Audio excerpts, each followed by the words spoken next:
Sa 40% ng mga kabataan ngayon, halos kalahati lang sa kanila ang nasabing masaya sila sa pamumuhay nila ngayon.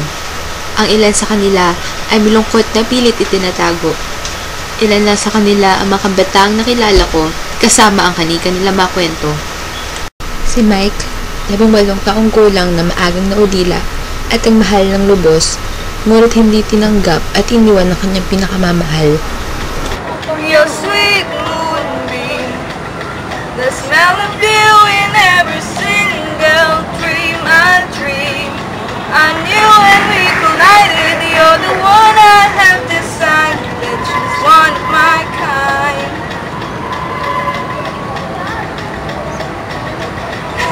So sister, and that Mr. on the radio, stereo, the way you move ain't fair, you know. So sister, I don't wanna miss a single thing you do tonight.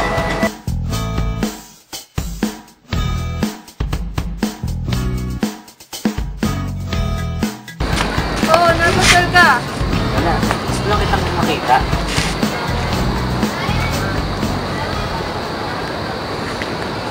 Sasabihin ako sa'yo. Ano yun? Eh kasi, sana maintindihan mo. Pero, sana tumigil ka na. Bibigan lang talaga ang turing ko sa'yo. Sana maintindihan.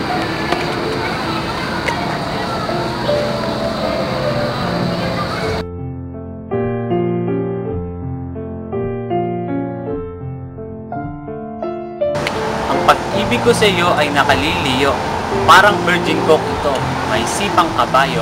Pagsinta at pag-irog ay lapad bilog, long neck at 4 kantos, basit lambanog. Sa paglakad ko'y lumpok, parang tumpok, para akong ni Rapido ni Fernando ko. Pagsinta at pag-irog ay lapad bilog, long neck at 4 kantos, basit lambanog.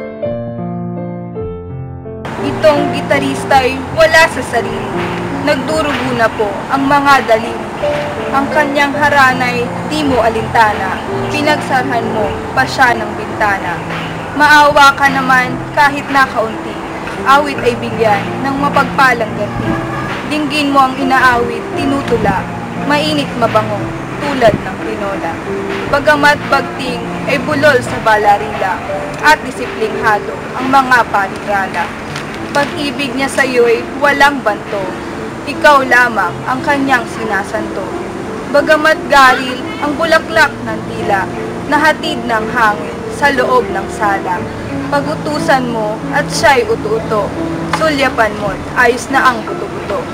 Malupit na dilag, maawa ng munti, isukli mo'y lingap, hindi DVD. Ang magkakapatid na Mel, Lynn at Angel, na nasira ang pamilya na dahil sa tukso. Ano meron? Alam niyo ba, namimiss ko na si Mami? Ako din, super. Kung nga rin, miss na rin mami yun eh. Hi! Tagal naman umuwi ni Mami galing Saudi. Naalala niyo pa ba yung kinakanta ni Mami bago tayo matulog? Alin? Yung hawak kamay? Kantahin natin! Tara!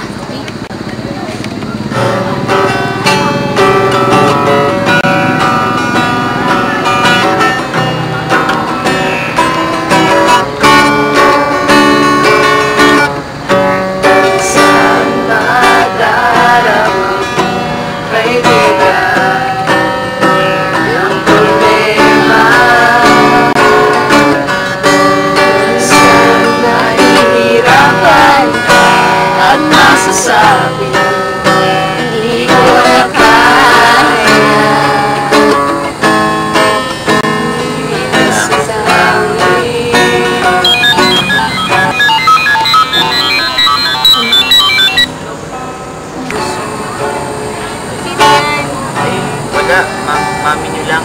Pwede mo sagutin mo mamaya eh. Tara, tuloy natin kanta.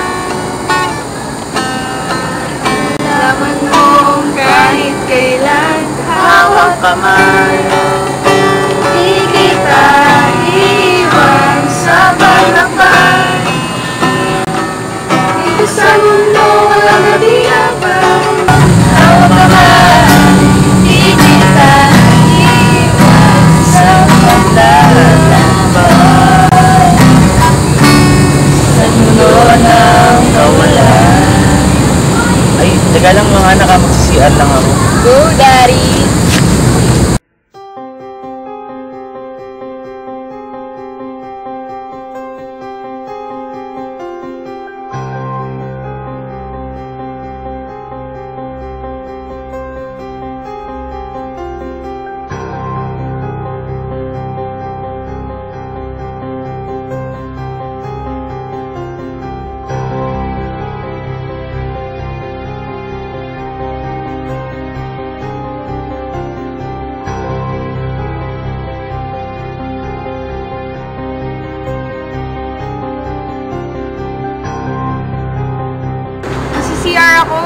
dyan ka lang ha. Si ano mo?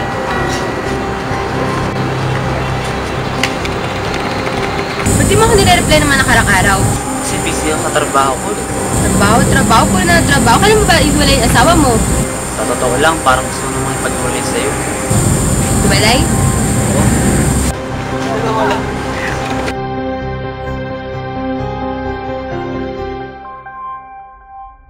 Kabit si Daddy. Hindi ko nga akalain. Ahas yung babaeng yun. Hindi na ako konsensya ang ahas.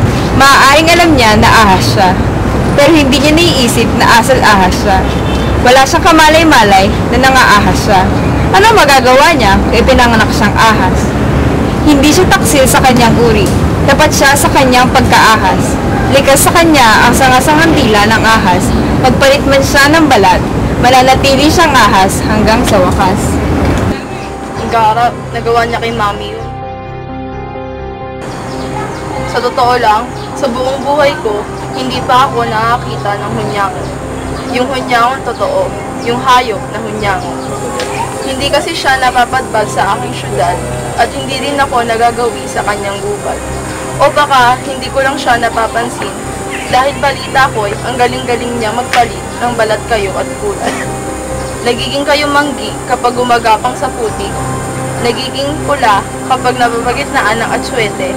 At berde o dilaw kapag napapahalo sa balimbing. Payaso kaya ang kanya maging kauri kung siya'y itatapat sa bahaghari. Hindi ko na marinig ang tinig ng pag-ibig. Hindi na bumubukas ang kanyang mga labi. Salat sa awitin ng ibon. Namumutla ang apoy.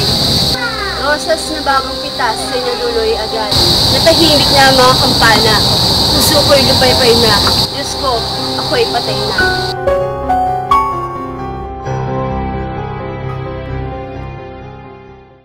At si Mar, na pinagpaliban ang kanyang mga pangarap para sa kagustuhan ng kanyang magulang.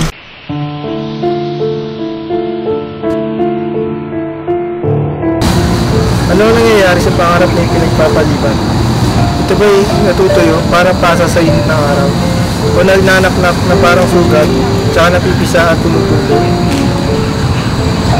O ito ba'y bumabaho, parang namubulok na karne? O nagtututong, tumitigas, parang isang panutsa. Baka ito'y lumulundo na lamang, parang mabigat na kargada. O ito ba'y sumasabi?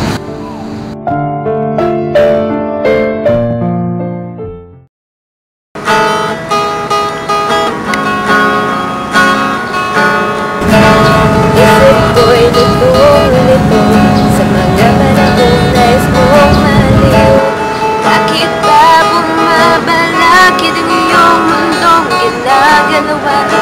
Ang buhay ay sadyang ganyan, suliranin di mapigilan.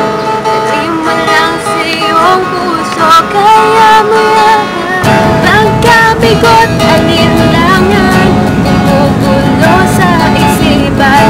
Mga pagsubok lamang yan, huwag mong itigil ang laban. Huwag mong isuko at iyong nagalan.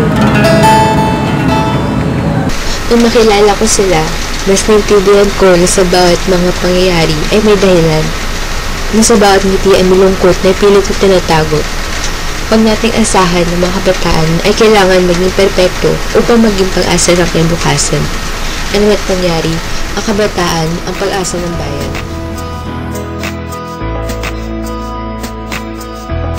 Lahat ng bagay na sira, lahat ng kupas at luma.